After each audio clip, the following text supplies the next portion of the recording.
Alhamdulillah. Wassalatu wassalamu ala Rasulillah Muhammad ibn Abdillah wa ala alihi wa ashabihi wa mawalah. Amma ba'du. Saudara-saudaraku yang budiman, kita bertemu kembali dalam channel Abdul Aziz Ahmad. Saya berdoa kepada Allah Subhanahu wa taala, mudah-mudahan Allah senantiasa memberkati kita semua. Allah sehatkan badan kita, Allah panjangkan umur kita dalam ketaatan, Allah lapangkan rezeki kita guna untuk beribadah kepada Allah Subhanahu wa taala. Amin ya Allah ya rabbal alamin. Menyambung video yang kemarin, masih berkutat menjelaskan daripada fadilah dan keutamaan salat tarawih, di mana pada hari ini kita coba akan membaca fadilah dan faidah daripada salat tarawih yang ke-12. Apa fadilah dan keutamaan orang yang melaksanakan tarawih di malam ke-12? Rasulullah sallallahu alaihi wasallam mengatakan kepada Sayyidina Ali bahwasannya orang yang mengerjakan salat tarawih di malam ke-12, wa fil lailati tsaniyata asyrata jaa yaumal qiyamati wa wajhuhu kal qamari lailatal badr. Barang siapa yang melaksanakan dan mengerjakan salat tarawih di malam ke-12, jaa yaumal qiyamati, maka dia nanti hari kiamat akan datang menghadap Allah Subhanahu wa taala. Wa wajhuhu kal qamar lailatal badr, sedangkan wajahnya, mukanya kal qamar lailatal badr, ibarat bulan purnama, sinarnya yang indah, sinarnya yang tidak silau dipandang mata.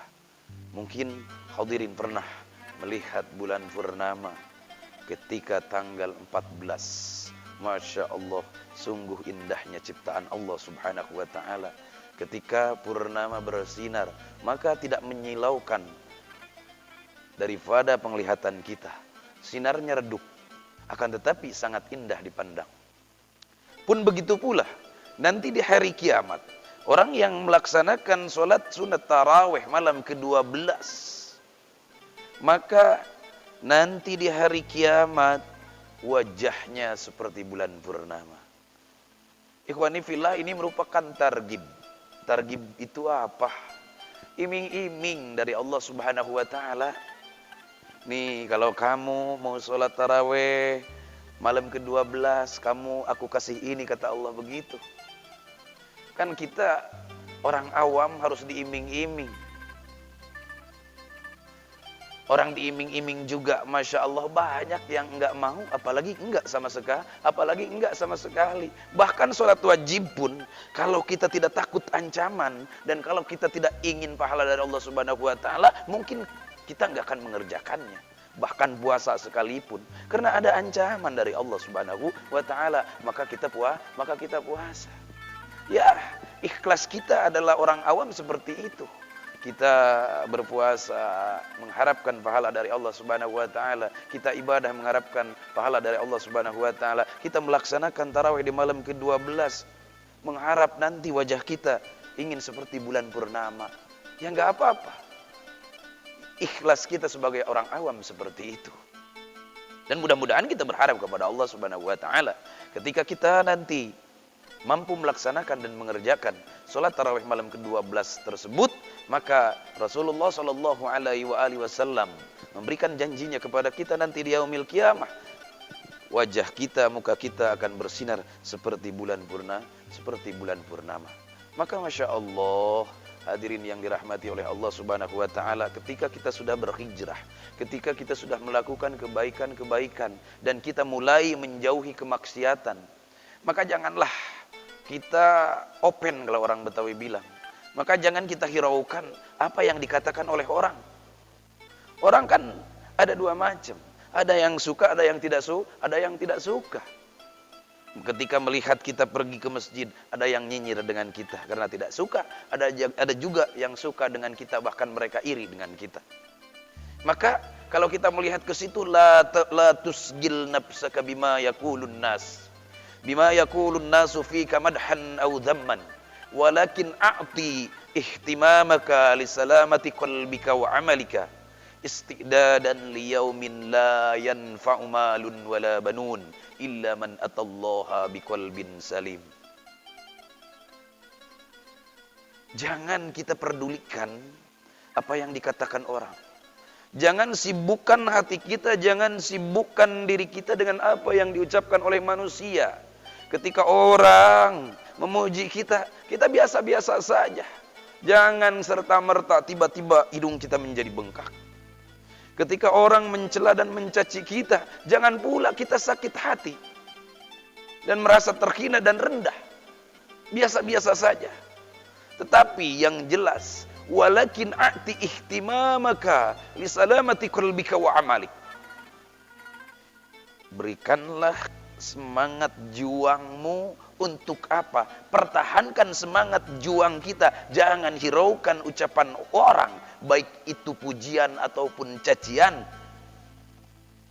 Pertahankan untuk apa semangat kita? Lisalamati qalbika wa amalik. Agar hati kita selamat dan agar amal kita selamat. Hati kita selamat dari apa? Hati kita selamat daripada virus-virus yang namanya virus ria, virus takabur, penyakit-penyakit hati, najis-najis maknawi yang ada dalam hati kita, sampah-sampah kalbu kita yang harus kita bersihkan. Kenapa? Karena sangat berpengaruh sekali, baik itu pujian orang ataupun itu cacian orang terhadap hati ini. Maka kalau bisa, jangan pernah pedulikan. Wa amalika, dan agar selamat amal kita. Kenapa? Nabi mengatakan, sebanyak apapun amal kita, ketika terdapat dalam hati kita sedikit kesombongan, ketika terdapat dalam hati kita sedikit riya saja, maka Masya Allah, amal yang sebesar gunung umpamanya, itu sama saja habis ketika dalam hati kita terdapat sedikit riya atau sedikit sombong. Ibarat kayu bakar yang begitu kering, ketika dikasih api, maka akan habis semuanya terbakar. Pun begitu juga amal soleh kita. Seberapa banyaknya, sebesar apapun besarnya amal soleh kita, ketika ada dalam hati kita misqalu habbatin min kibrin, ada sedikit secuil sombong, ada secuil ria pamer, maka hancur amal kita. Maksudnya apa? Selamatkan hati kita, selamatkan amal kita dari virus-virus tadi. Istidadan liyaumil la yanfa'u malun wala banun. Karena semuanya untuk kita persiapkan. Untuk kita persiapkan untuk apa? Untuk menyongsong hari di mana di hari itu la yanfa'u malun, tidak lagi berguna, tidak lagi bermanfaat. Harta yang kita tumpuk-tumpuk, wala banun, tidak ada gunanya lagi. Anak yang kita manja-manjakan, anak yang kita kasihi, anak yang kita sayangi, illa man atallaha biqalbin salim. Kecuali orang yang datang menghadap Allah Subhanahu wa taala biqalbin salimin, dengan membawa hati yang selamat, dengan membawa hati yang bersih, dengan membawa hati yang suci dari noda, dari sampah, dari virus-virus maknawi yang senantiasa mengerumuni hati kita. Mudah-mudahan kita berdoa kepada Allah Subhanahu wa taala. Ingat, kita di dunia ini panas bukan main. Enggak kuat juga kita kalau kita berjemur di habis dohor di tengah hari, kemudian panasnya sangat menyengat kulit, enggak bakalan kuat. Berjemur, kemudian tanpa ada penghalang, langsung sinar matahari menyengat kulit kita. Pun begitu, panas akhirat lebih panas lagi ketimbang panas dunia. Harrud dunya syadid, fanadfa'uhu biburudil mukayyafat. Wa harrul akhirati syadid, falnadfa'uhu bikasrati ta'ati wal istighfari was salat ala nabi sallallahu alaihi wa alihi wasallam khairil bariyat. Harrud dunya, panas dunia syadid. Sangat menyengat sekali. Tapi kalau panas dunia, fanadfa'uhu biburudil mukayyafat, kita bisa menolaknya, kita bisa menahannya dengan cara-cara, dengan berbagai macam cara, agar kita bisa menjadi adem, agar kita bisa tidak langsung terkena sinar matahari tersebut. Kita keluar rumah di tengah hari, kita pakai baju tangan panjang, kulit kita tidak tersengat langsung oleh matahari. Kemudian kulit tangan agar tidak tersengat ketika kita naik motor, langsung kita pakaiin sarung tangan, jaket. Kemudian kepala kita pakaiin helm, atau kita berjalan pakai payung. Banyak caranya untuk kita tidak tersengat langsung oleh sinar matahari. Bagaimana dengan panas akhirat? Wa kharul akhirati syadid. Begitu juga panas akhirat. Sangat-sangat menyengat sekali, kita tidak akan sanggup. Maka untuk menahannya, untuk menolaknya dengan apa? Bikasratit ta'at, dengan memperbanyak taat, terlebih lagi di bulan suci Ramadan ini. Kita hanya 1 tahun sekali saja diberikan kesempatan oleh Allah Subhanahu wa taala untuk mendapatkan rahmat yang banyak, untuk mendapatkan ampunan yang banyak, untuk mendapatkan merdeka daripada api neraka. Wal istighfar, perbanyak memohon ampun kepada Allah. Wassalati ala nabi Muhammadin sallallahu alaihi wasallam khairil bariyat, perbanyak baca salawat kepada manusia paling baik, manusia paling indah, baginda Rasulullah sallallahu alaihi wa alihi wasallam. Dan di hari yang ke-12 ini pun mari kita sama-sama baca doanya sebagaimana hadis yang diriwayatkan oleh Ibnu Abbas. Nabi membaca doa ini, Bismillahirrahmanirrahim. Allahumma rzuqni fihi sitra wal afafa wa albisni fihi libasal qanu'i wal kafaf. Ulangi. Allahumma rzuqni fihi sitra wal afaf wa albisni fihi libasal qanu'i wal kafaf wa jannib wa najjini fihi mimma akhdar wa akhaf bi'ismatika ya ismatal khalifin. Artinya, ya Allah, Allahumma, wahai Allah, urzuqni, karuniakan Ramadan tahun ini, khususnya di tanggal 12 ini, as-sitra wal afaf.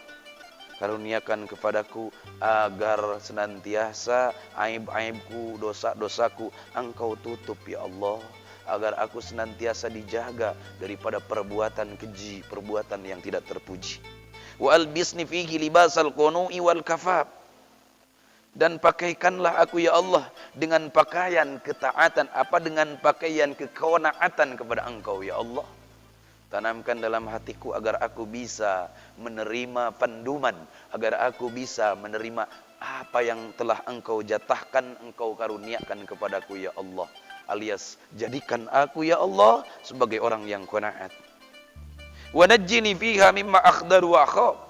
Wa najjini fihi mimma akhdar wa akhaf. Dan selamatkan aku ya Allah di bulan Ramadan tahun ini mimma akhdar wa akhaf, dari apa-apa yang aku takutkan, dari apa-apa yang aku khawatirkan. Bi'ismatika, tentunya dengan perlindungan Engkau, tentunya dengan penjagaan Engkau, ya ismatal khalifin.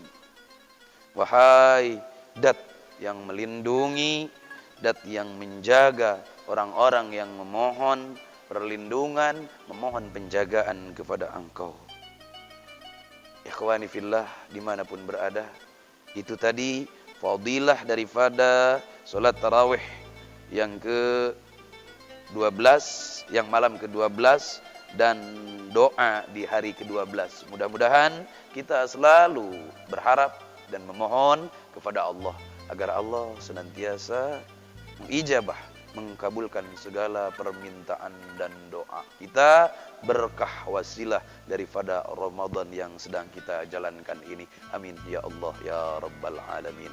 Sallu ala nabi, Allahumma salli ala sayyidina Muhammad wa ala ali sayyidina Muhammad. Wal afu minkum. Summa assalamu alaikum warahmatullahi wabarakatuh.